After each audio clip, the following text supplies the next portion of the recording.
It's time for the Longines Chronoscope, a television journal of the important issues of the hour, brought to you every Monday, Wednesday, and Friday.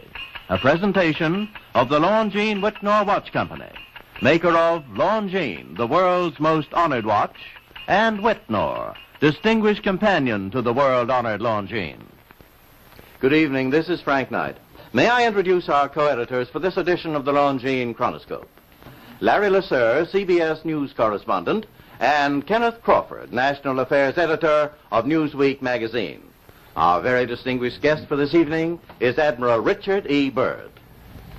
The North Pole used to be a no-man's land, but these are the days when, by buying a ticket on a commercial airliner, you can fly across the North Pole and drink a cocktail at the same time. Yet only 60 or more years ago, about 35 years ago, our guest tonight found out whether there was any land north of the North American continent. He made that first discovery flight, and I must say that Admiral Byrd, our guest tonight, is not only our greatest living explorer, but he's been an inspiration to countless Americans. Admiral Byrd, you've been to both the North Pole and the South Pole. Is there any unexplored land left on this earth that might appeal to adventurous young Americans? Yes, there is. And not up around the North Pole, because it's getting crowded up there now, because they find out it's really usable, not only to live in, but militarily. But strangely enough, there's left in the world today an area as big as the United States that's never been seen by a human being. And that's beyond the pole on the other side of the South Pole from Middle America. And I think it's quite astonishing that there should be an area as big as that unexplored. This is a tremendous So challenge. there's a lot of adventure left down at the bottom of the world. Well, Admiral, do you hope to see that? I do.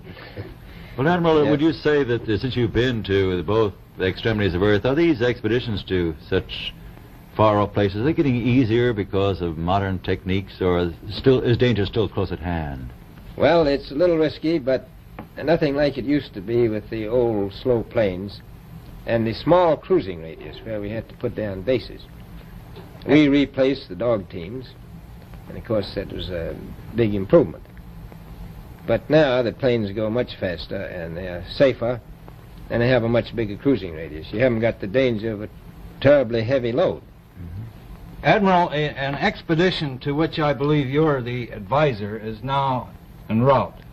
What is that expedition doing? Well, that's the icebreaker Atka, and it's a reconnaissance expedition. It's going down to the South Pole area to make certain observations and to look for some bases. They will be back in April, and they will report back, and upon the information we get from that undertaking, we will base the bigger expedition that's to follow. Is that very definitely planned, or is that... That is being planned right now. So I'm willing to say to you that there will be a number of expeditions that will follow, I think, year after year, at the bottom of the world, because the government has really become interested. Well, Admiral Byrd, I can understand, I think everybody can, the interest in the North Pole because it's so near our greatest challenger, Soviet Russia. But why this interest in the bottom of the world? Nobody living down there, is there? No, it's pretty cold. There's only one permanent resident, that's the emperor penguin. The little ones live further north. I tell you one reason they're interested. It's by far the most valuable, important place left in the world for science. That's why the scientific groups all over the nation are really interested. But more important than that, it has to do with the future of the nation, those to come after us, or even during your lifetime. Because it happens to be an untouched reservoir of natural resources. And, you know, as the world shrinks with an ever-increasing acceleration, far-flung places, once useless, like we thought the North Pole was, and no man's land, become very useful. The bottom of the world will be important, not only to us, but to our allies. I was going to ask you, does it have military importance? It has some, and as the world shrinks, it will continue to shrink with an ever-increasing acceleration. thus bringing these places closer. And in the future, I can see a time when it will be very, very important strategically. Well, has the development of air power increased the strategic importance of places like the very much Parma so. Peninsula, we'll say? Very much so. Even now, if anything happened and we lost the Panama Canal, we would have to control the islands just north of Antarctica, which are part of Antarctica, and between there and Cape Horn. I've heard it said that there are 7 continents in the world, and one of them has never been seen by a woman, and that's Antarctica. Is that actually true? Well, if the Palm Peninsula is an island, as far as I know, that's true. No woman's ever stepped foot upon the Antarctic continent, and it's the most peaceful place in the world. Well, I'm sure that won't last very long. I understand that now that you're working with the Arnold Bread Company in charge of frozen foods. Now, is there any future for frozen foods down these frozen extremities? Well, I think the human race can be helped by that. This was thought out by Dean Arnold, who's, in my opinion, a great humanitarian.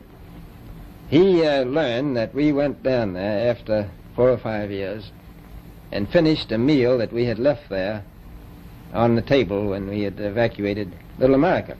Everything was perfect, including the bread.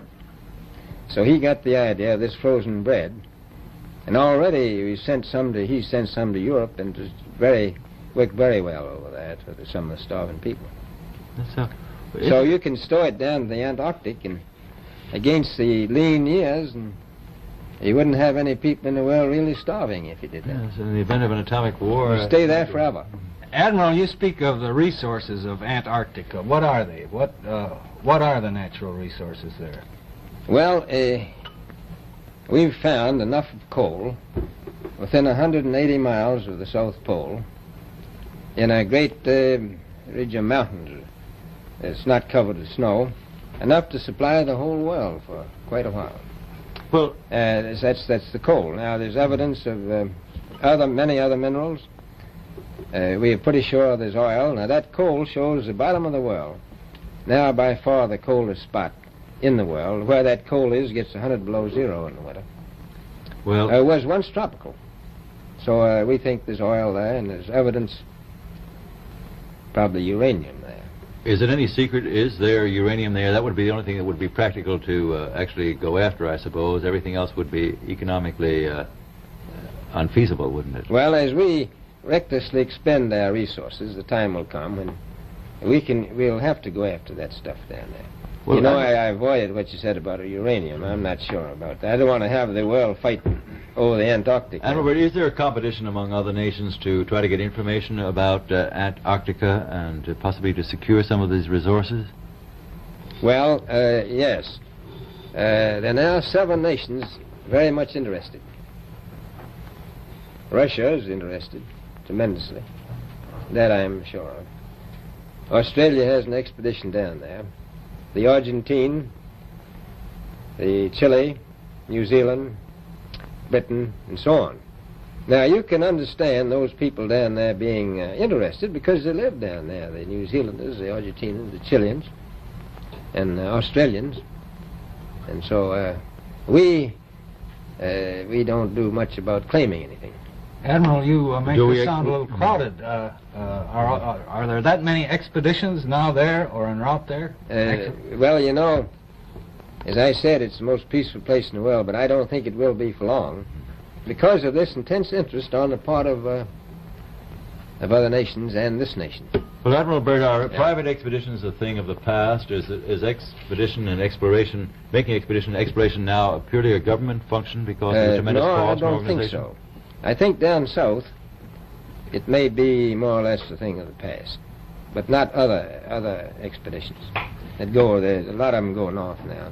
This latest expedition now on the way is a government expedition, I take it. Yes, that's the government. Byrd, may I ask you, is there a great difference between the top of the world and the bottom of the world? There is. Now, the North Pole is the center of an ocean 10,000 feet deep. The South Pole, the center of a plateau, 10,000 feet high. The North Polar Sea is surrounded by continents slightly frozen. The Antarctic continent is surrounded by a belt of ice frozen seas of at least 1,200 miles thick. Now, the south is a plateau. It gets, in some places, 14,000 feet up. I've been over areas about 13,000, and it's a little bit chilly up there. So there's that big difference between the top and bottom of the world. The north really isn't very cold up there on the Arctic Ocean. Not compared to the south. Admiral Byrd, we often hear it said that our young Americans now aren't as hardy as their forefathers. Do you think that Americans do measure up to the standards, the physical standards and morale standards of the past? I do. I don't believe that. I think they're just as hardy. Well, what would you say was the most valuable factor on an expedition? Is it morale, or physical courage, or is it sheer equipment? Well, I've always thought that loyalty was by far the most important trait. The British told me that when I first went down in 28, that I couldn't possibly get through the winter night without a mutiny if I took more than 20 men. But to serve science, I had to take 42 men. Then I took 56 the next time, and so on. So, and I did find that loyalty was the most important thing during the winter night when it's very hard on your nerves. I think that's best trait. Well, that's a very valuable characteristic at any time. Well, thank you very much, Admiral Byrd. It's been a great pleasure to have you here tonight. It's a pleasure to be with you. Yeah. The opinions expressed on the Longines Chronoscope were those of the speakers. The editorial board for this edition of the Longines Chronoscope was Larry Lasser and Kenneth Crawford.